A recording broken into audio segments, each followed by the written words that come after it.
नमस्कार दोस्तों। Bulli Bai deal app को लेकर के जो कंट्रोवर्सी हुई है उसके बारे में आपको पता होगा कि किस तरह से कुछ लोगों ने उनमें से 4 की गिरफ्तारी भी हुई है। एक ग्रुप ने एक इंतहाई सुनियोजित तरीके से बिल्कुल ही फुल्ली प्रिपेयर्ड तरीके से एक साजिश के तहत एक ऐप बनाया था जिसका नाम बुल्ली बाई डील ऐप रखा था।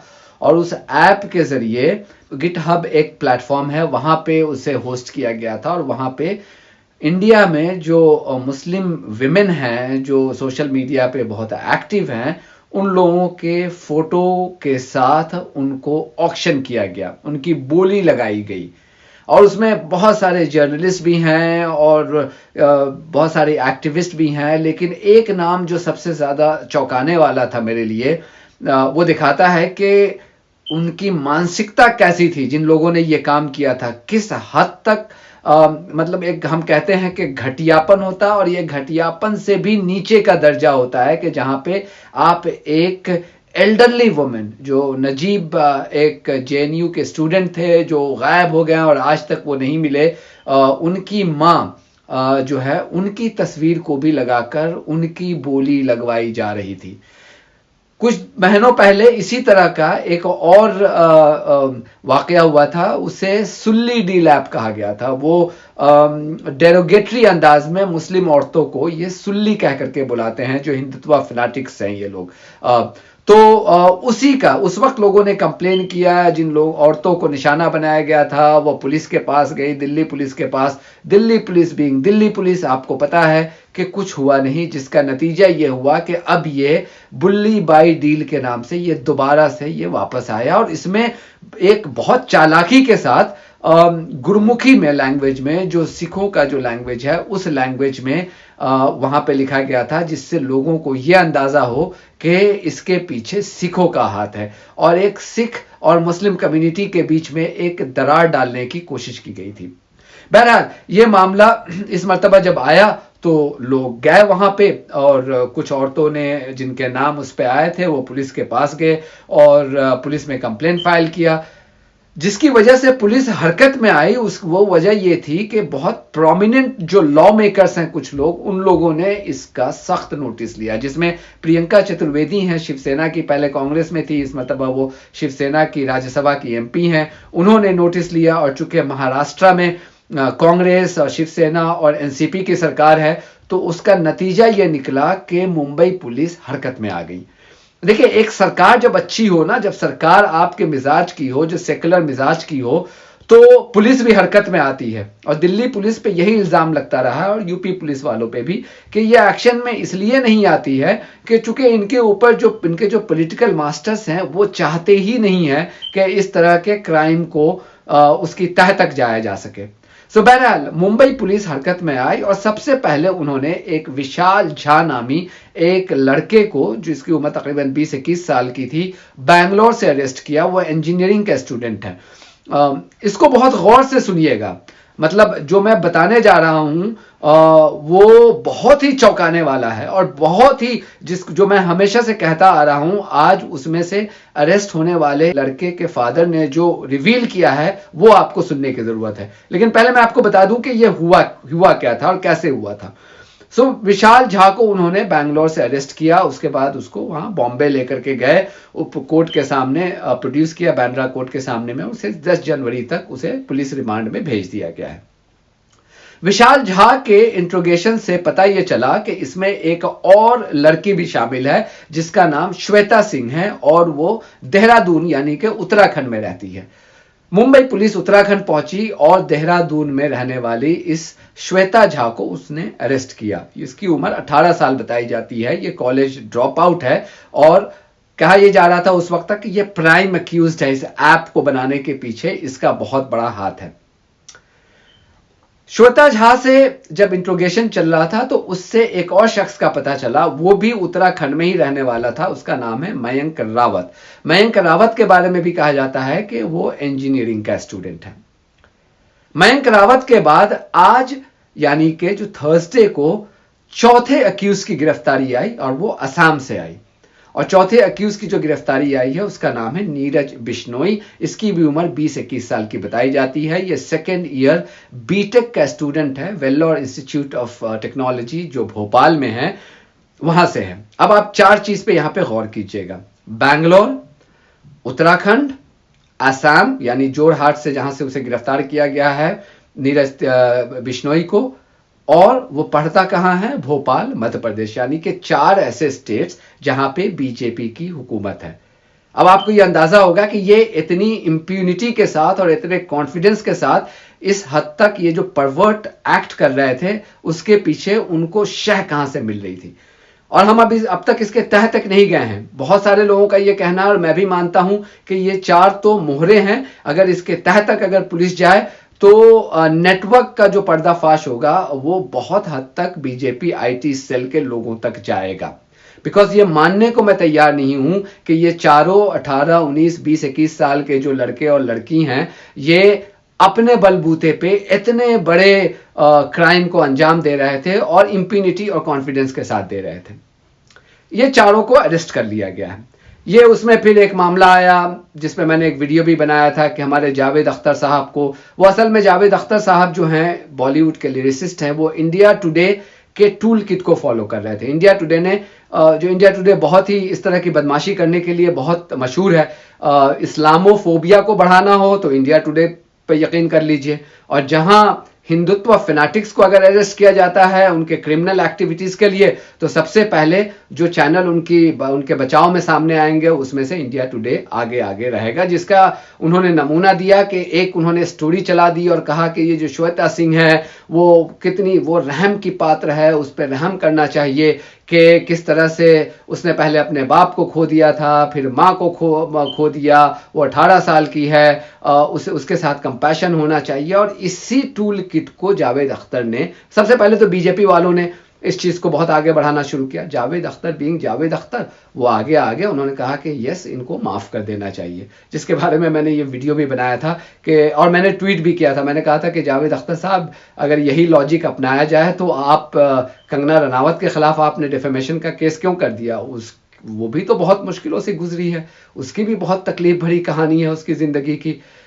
उसकी बहन एसिड अटैक्स की विक्टिम है, उसके घर को बीएमसी वालों ने तोड़ दिया था, बहुत गरीबी से आगे बढ़ी है, तो उसे भी आपको माफ कर देना चाहिए था। तो ये जो दोगलापन है इंडिया के सो कॉल लिबरल ब्रिगेड का, वो मैंने एक्सपोज करने की कोशिश की इस वीडियो में। सो बहरहाल इन 4 अक्यूज को गिरफ्तार किया गया, और चौथा अक्यूज जो है नीरज बिश्नोई, उसके फादर ने आज एक चौंकाने वाला बयान दिया है। देखिए, सबसे पहले हम टीवी चैनल्स के जो एंकर्स हैं इसको हम कहते थे लैपडॉग। ये मैंने बहुत पहले 2015 में एक टेडेक्स टॉक के दौरान आईआईटी रुड़की में मैंने ये बात कही थी। लेकिन अब वो लैपडॉग का जमाना चला गया, जिसको हिंदी में हम गोदी मीडिया भी कहते थे। वो बड़ा ही हार्मलेस एक उसको लक़ब दे रहे थे, एक उपाधि दे रहे थे। बहुत दिनों से, कई सालों से हमने उसको, और मैंने खासकर इन लोगों को टीवी क्रिमिनल्स कहना शुरू किया। बिकॉज इनकी जो हरकतें हैं, ये जो जहर फैलाते हैं शाम होते ही कोर्ट में मेकअप करके, ग्लैमर चेहरा अख्तियार करके स्टूडियो में जा करके, और वो जो जहर फैलाते हैं, उस जहर से जो सोसाइटी के जो यंग माइंड्स हैं, इंप्रेशनेबल माइंड्स हैं, उनको किस तरह से ये पॉइजनस करते हैं, और ये लोग फिर जाकर के क्राइम करते हैं। तो इसीलिए मैं कहता हूं कि जो क्राइम करता है वो तो क्रिमिनल है ही है, लेकिन जिन लोगों के कहने पे और जिन लोगों के जो पॉइजनस जो ब्रॉडकास्ट है, प्रोपेगेंडा है, उसको सुनकर के जो क्राइम करता है, मेरे ख्याल में ये भी उतने ही क्रिमिनल हैं जितने के जो फुट सोल्जर्स हैं। तो नीरज बिश्नोई के फादर ने आज जो बात कही है वो क्विंट से बात करते हुए उन्होंने कही कि बुध को रात में पुलिस की एक बड़ी टीम उनके घर पे आती है। उन्होंने कहा कि मेरा बेटा हमेशा लैपटॉप पे रहता था और हमें यह नहीं पता चला कि वो लैपटॉप पे करता क्या है। लैपटॉप उसे क्लास 10 में 86% मार्क्स लाने पर असम गवर्नमेंट ने उन्हें लैपटॉप दिया था। वो लैपटॉप पे दिन भर पड़ा रहता था। पिछले 3 दिनों से, और देखिए कि कोइंसिडेंस नहीं है कि 1 तारीख से ये बात साफ हो गई कि एक बुल्ली बाई डील जो ऐप है उसको लेकर के काफी सोशल मीडिया पे बातें होने लगी। और उसके फादर दशरथ बिश्नोई का ये कहना है कि इन्हीं दिनों उनका बेटा बहुत बेचैन रहने लगा, बहुत रेस्टलेस रहने लगा। उन्होंने कहा कि जब पुलिस आई वहां पे तो मेरे पांव के नीचे से जमीन खिसक गई और पुलिस उसे उठा करके लेकर के चली गई। जब वो पुलिस लेकर के जा रही थी तो उनके मुताबिक उन्होंने अपने बेटे को बहुत गालियां भी लगाई। उन्होंने कहा कि मैं 80s में राजस्थान से ये फैमिली 80s के दहाई में दशक में ये लोग असम चले गए थे। उन्होंने कहा था कि आई हैव वर्कड हार्ड, मैंने बहुत मेहनत की है अपने बच्चों को एजुकेट करने के लिए और ये एक पल में इसने हमारे ख़ानदान के नाम को मिट्टी में मिला दिया। तो उन्होंने कहा कि मैंने अपने बेटे को बहुत गालियां भी दी। वो ये भी कहते हैं कि मुझे अब तक यकीन नहीं है कि मेरे बेटे पे जो इल्ज़ाम लग रहा है वो सही है, मतलब वो उस पर इत्तफाक नहीं करते हैं। इसी बीच में जो वेल्लोर इंस्टीट्यूट ऑफ टेक्नोलॉजी है उसके वीसी ने इसको नीरज बिश्नोई को सस्पेंड कर दिया है, होना ही है। लेकिन उनके फादर जब आगे बात करते हैं वो बहुत इंपॉर्टेंट है। वो ये कहते हैं कि इसको जो इन्फ्लुएंस करने में एक खास चैनल का बड़ा रोल है। उसने कहा कि वो एक चैनल नाम नहीं लिया उन्होंने कहा कि ये वो चैनल दिन भर देखता था और हमेशा देखता था। उसके बाद 1 साल पहले इन्होंने उस पर रोक लगा दी थी और उनके कहने का मतलब यह है कि उस चैनल को देखने के बाद ही से उसकी जिंदगी में बदलाव आना शुरू हो गया और वो इस तरफ चला गया कि जहां पे वो औरतों को, यहां तक के एक एल्डरली लेडी के फोटो को मॉर्फ करके उसको ऑक्शन करता है ऑनलाइन पे और फिर अपना नेटवर्क बनाता है।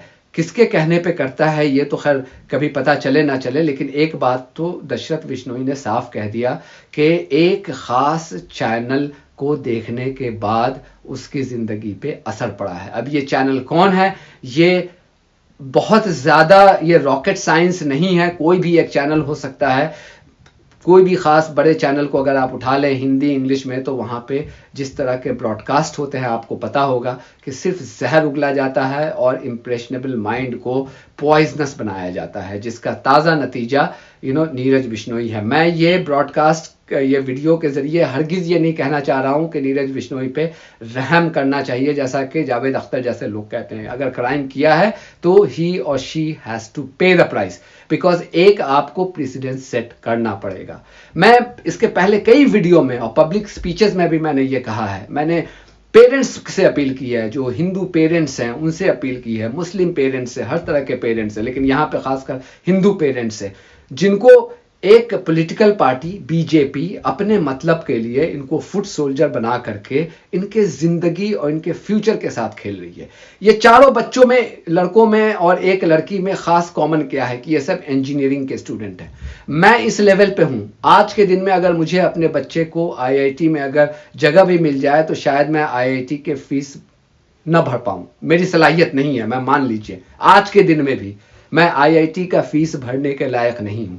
और ये फैमिली वो लोग हैं, ये पेरेंट्स वो लोग हैं जिन्होंने जिंदगी की जमा पूंजी मेहनत करके लोगों से कर्जा लेकर के अपने बच्चे को इंजीनियरिंग की पढ़ाई दी और नतीजा क्या निकला कि दूसरे और तीसरे साल में ये जेलों में जा रहे हैं।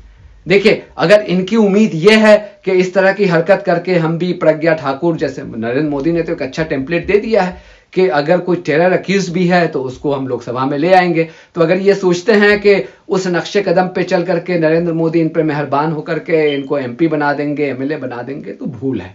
देखिए, जो फुट सोल्जर्स रहेंगे।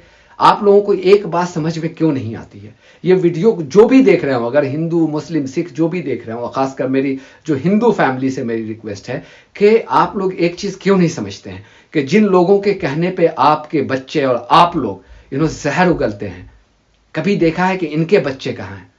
3-4 मिनिस्टर का मैं आपको बता देता हूं। नरेंद्र मोदी को तो छोड़ दीजिए, उनके तो बच्चे ही नहीं है, और बच्चे अगर होते तो बहुत बड़े पद पे होते। अमित शाह के बच्चे देखिए, किसी को पता भी था कि जय शाह उनका कोई बेटा है? हमें तब पता चला कि जब वो बीसीसीआई के सेक्रेटरी बन गए। वर्ल्ड का मोस्ट रिचेस्ट स्पोर्ट्स बॉडी और उसके मोस्ट पावरफुल जो फिगर है वो अमित शाह है, अमित शाह के बेटे हैं। बैठा दिया उन्होंने वहां पे। कभी देखा उनको पत्थर मारते हुए? कभी देखा सोशल मीडिया पे औरतों को ट्रोल करते हुए? कभी देखा जाकर के मंदिर मस्जिद के लिए दंगा करते हुए? कभी नहीं चाहेंगे ये लोग कभी अपने औलाद के साथ, औलाद के फ्यूचर के साथ नहीं खेलेंगे। उसके लिए आप लोग हैं, आपके बच्चे हैं।